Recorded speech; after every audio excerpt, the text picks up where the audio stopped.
C'était un échange sans tabou entre le porte-parole du gouverneur du Nord Kivu et les journalistes. La situation en général sur l'état de siège, des avancées, tout comme des échecs enregistrés jusqu'ici par une certaine opinion, ont été passés au peigne fin par le général Sylvain Ekenge. Parlant du bilan à mi-parcours de l'état de siège, plus de 2 mois après, le porte-parole du gouverneur du Nord Kivu a donné une cote positive avec plus de 145 combattants ADF et leurs collaborateurs neutralisés dans la partie nord de la province. Dans le sud, plus d'une centaine de miliciens issus des différents groupes armés locaux s'est rendu avec plus de 300 armes remises.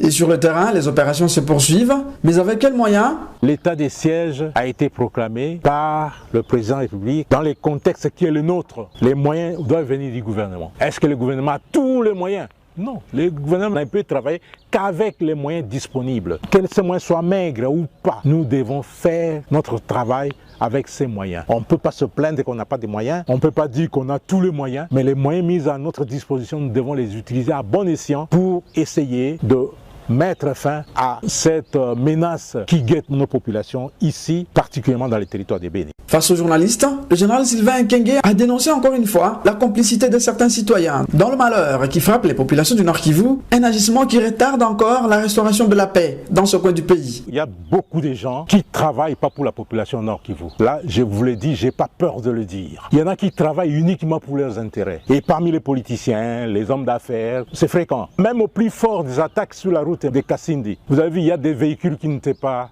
attaqués. Et peut-être vous ne savez pas pourquoi. Parce que les gens travaillent avec les ADF. On a des informations, on a des renseignements. Nous vivons avec l'ADF, nous dormons avec l'ADF, nous nous réveillons avec l'ADF, nous mangeons même avec l'ADF. Et la preuve est là. Il y a quelques jours, on vient d'arrêter une dame, chef de quartier de Rwangoma. Et lors de son arrestation, c'est toujours les collaborateurs des ADF qui ont mis fin à la vie d'un agent de l'État, un agent de la NER, alors qu'ils les connaissent. Et la dernière attaque de Rwangoma a été facilitée par cette dame. Des complicités politiciennes toujours décriées, mais jusqu'ici aucun politicien n'a été interpellé. Pour le porte-parole du gouverneur, c'est à la justice de faire son travail. On connaît qui fait quoi, qui finance quel groupe armé. Aucun n'a été interpellé. L'armée n'interpelle pas. L'armée ne peut faire que des rapports. À qui des droits? C'est à la justice et à ceux qui des droits-là d'interpeller. C'est pas nous. D'ailleurs, vous avez senti l'interpellation du président de l'Assemblée nationale. C'est déjà une interpellation. Et quand il est dit, c'est qu'il a déjà pointé des gens, des politiques qui sont avec les groupes armés. Si on nous demande d'arrêter, on va arrêter. La guerre à l'Est a trop duré. Il est temps que nous parlions tous le même langage en faveur de la paix, afin de mettre un terme à la souffrance qui, comme pour la population civile, a également coûté énormément à l'armée. Plus de 2000 militaires ont déjà payé de leur vie depuis 2014 seulement, dans la région de Béni, a conclu le général de brigade Sylvain Ekenge.